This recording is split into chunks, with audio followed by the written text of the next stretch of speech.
Global warming क्या होता है, क्लाइमेट चेंज क्या होता है कि अर्थ का टेम्परेचर बढ़ता जा रहा है क्योंकि कुछ सर्टेन अमाउंट ऑफ गैसेस बहुत ज़्यादा बढ़ते जा रही हैं। तो होता क्या है कि सन से जो रेज़ आती है वो अर्थ में आती है और अर्थ से चले जाती है, ठीक है, रिफ्लेक्ट होकर के चले जाती है। लेकिन इन गैसेस की वजह से वो हीट, वो गर्मी जो सूरज से आ रही है वो ट्रैप हो जाती है, वो ट्रैप हो जाती है, वहीं रह जाती है, ठीक है। एक प्रेशर कुकर किस तरह समझो, अपन एक कढ़ाई में खाना बना रहे हैं, कढ़ाई से छोड़ो, प्रेशर कुकर पे आओ। प्रेशर कुकर जो रहता है वो, उसके अंदर टेम्परेचर क्यों बढ़ता है, प्रेशर कुकर में खाना क्यों कम, अपने को कम देर तक उबालना पड़ रहा है, क्योंकि प्रेशर कुकर में टेम्परेचर बहुत ज़्यादा बढ़ता है क्योंकि इसका ढक्कन लगा हुआ रहता है, ठीक है, ढक्कन लगा हुआ रहता है।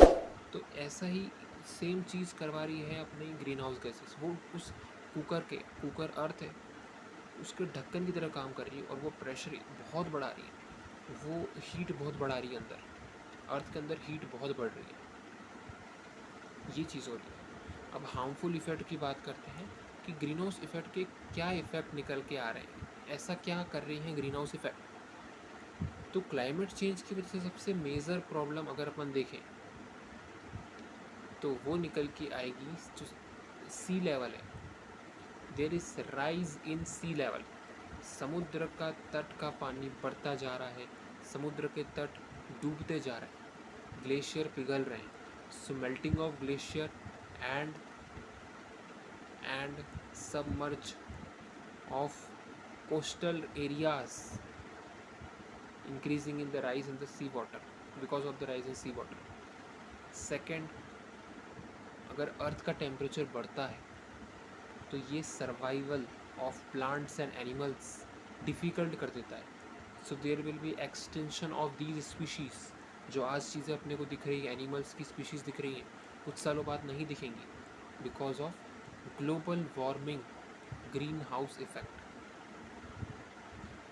तीसरा पॉइंट, जो अपन कंटिन्यूस फॉसिल फ्यूल बर्न कर रहे हैं, CO2 एमिशन हो रहा है, इससे अपने को और प्रॉब्लम होगी, जैसे अपनी बॉडी के अंदर रेस्पिरेटरी प्रॉब्लम्स होंगी, हीट शॉक आएगा अपने को, इतना ज़्यादा टेम्परेचर अपन बर्दाश्त नहीं कर पाएंगे। तो कुछ लोग इतना टेम्परेचर बर्दाश्त नहीं कर पाएंगे, हीट शॉक हो जाएगा उनको, कुछ को रेस्पिरेटरी ट्रैक की प्रॉब्लम हो जाएगी। कितना सीरियस प्रॉब्लम है ये, ठीक है, बहुत सीरियस प्रॉब्लम है, इसको हर एक इंडिविजुअल को लेना चाहिए सीरियसली, बहुत सारी प्रॉब्लम होती है, ठीक है। अपन देखते आ रहे हैं कि इसके अलावा और क्या हो सकता है हार्मफुल इफ़ेक्ट। अपन देखते आ रहे हैं कि कुछ जो अपने इंडस्ट्रीज़ के जो वेस्ट होते हैं, इंडस्ट्रीज़ रहती है ये भारी मात्रा में गैसेस जो एयर पोल्यूशन करती हैं, अपन देखते आ रहे हैं कोई भी फैक्ट्री के पास से गुजरते हैं तो वहाँ से बहुत ज़्यादा काला धुआं निकलता है उनकी चिमनियों में से, ठीक है, और वो ऐसा का ऐसा ही रहता है। तो ये चीज़ें अपने को रोकनी चाहिए कहीं ना कहीं।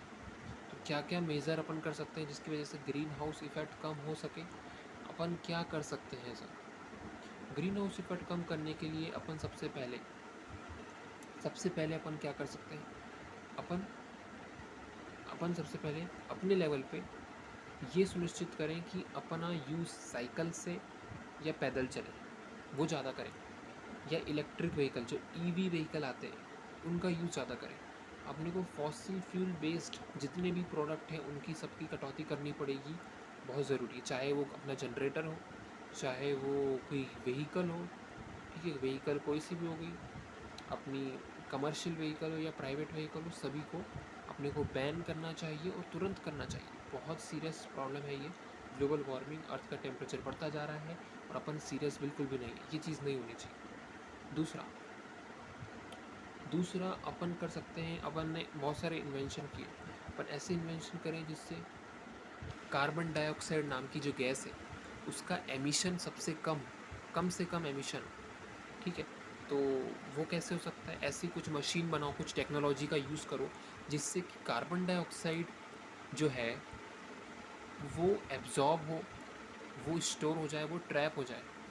तो कार्बन डाइऑक्साइड तो मेजर ग्रीन हाउस गैस है, अगर इसको ट्रैप कर लिया तो आधी प्रॉब्लम तो सॉल्व हो गई। तो ऐसी इन्वेंशन करने पे ज़्यादा ध्यान दो। तीसरा, नॉन वेज कम खाओ, वेजिटेरियन डाइट अपनाओ, बहुत ज़रूरी है। नॉन वेजिटेरियन डाइट से ज़्यादा CO2 एमिशन होता है, CO2 एमिशन हार्मफुल है। तो vegetarian diet is also very important role in this improvement of greenhouse effect. इसके अलावा और अपन क्या कर सकते हैं, कहीं भी अपने को दिख रहा है कि एनर्जी वेस्ट हो रही, अपने अपने लेवल पे अपन देखें क्या कर सकते हैं। तो एनर्जी वेस्ट हो रहा है, अपन देखते हैं लाइट्स चालू हैं, घर के पंखे चालू हैं, तो उनको अपन बंद करो हाथों हाथ। अगर यूज़ में नहीं है तुरंत बंद करो। उससे भी इंडिविजुअल अपने लेवल पर अपन एनर्जी को रोक सकते हैं। दूसरा, अगर अपने घर में कोई सा पानी का लीकेज है, वाटर की प्रॉब्लम है, ठीक है, तो उसे तुरंत रिपेयर करवाओ, क्योंकि वो वाटर लॉस करवा रही है। और ये वाटर लॉस अपन कहीं और से रिप्लेनिश करेंगे और वहाँ पर यूज़ होगा ये मशीन्स जो ग्रीन हाउस गैसेस एमिट करवा रही है। ठीक है, कुछ जनरल ऐसी चीज़ें, सोलर एनर्जी का यूज़ करो, रिन्यूएबल एनर्जी का यूज़ करो अपने घर में। इंडिविजुअल लेवल पर अपन इतना तो कर सकते हैं। अपन क्यों उन टरबाइन के भरोसे रह रहे हैं जिनको जनरेटर लगता है इमरजेंसी में, क्यों उन जनरेटर के भरोसे रह रहे हैं। अपना खुद का एक बैकअप सोर्स क्यों नहीं है एनर्जी का, ऐसा करो। ठीक है, इसके अलावा और अपन क्या कर सकते हैं, अपने को ज़्यादा से ज़्यादा पेड़ लगाने चाहिए। सबसे, अगर अपने को ग्रीन हाउस इफ़ेक्ट से बचना है तो अपने सबसे अच्छे दोस्त साबित होंगे पेड़। अगर अपन एफॉरेस्टेशन करेंगे, ज़्यादा से ज़्यादा अमाउंट में पेड़ लगाएंगे, अब अपने को पेड़ काटने की कोई ज़रूरत नहीं है, फिर भी अपन देखते जा रहे हैं कि बहुत सारे पेड़ काटे जा रहे हैं और होगा कुछ नहीं इनसे। इससे होता कुछ नहीं है कि अपन देखते हैं कि इतना टेम्परेचर बढ़ जाता है कि फिर ये जो बचे हुए जंगल हैं वहाँ भी आग लग जाती है, फिर वहाँ से इंसान भागते हुए नज़र आते हैं, कुछ वहाँ झुलस जाते हैं, और ये अपन इंसानों की वजह से ही होता है। तो अपने को इस आदत को सुधारना चाहिए। डिफॉरेस्टेशन पे सरकार को बैन लगाना चाहिए, जितने भी वर्ल्ड वाइड ऑर्गेनाइजेशन है उसको ध्यान देना चाहिए कि जो लकड़ियाँ हैं उनकी जगह अपन कुछ और यूज़ करें, कुछ और, ठीक है, जो उनकी जगह ले सकें। इररिस्पेक्टिव अपन उनका यूज़ करें और उनको बर्न करके और कार्बन एमिशन करवाएं। पेड़ को लगाने पे ज़्यादा ध्यान दें, ठीक है, उससे अपने को ऑक्सीजन मिलेगी, वो अपने लिए ज़्यादा बेनिफिट करेगी। तो ये थे ग्रीन हाउस इफेक्ट को लेकर के मेरे कुछ पॉइंट्स।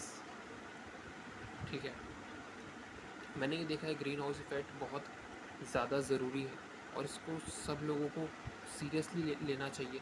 इसके अलग अलग कैंपेन चलने चाहिए कि ग्रीन हाउस इफेक्ट जैसा topic is really very very important.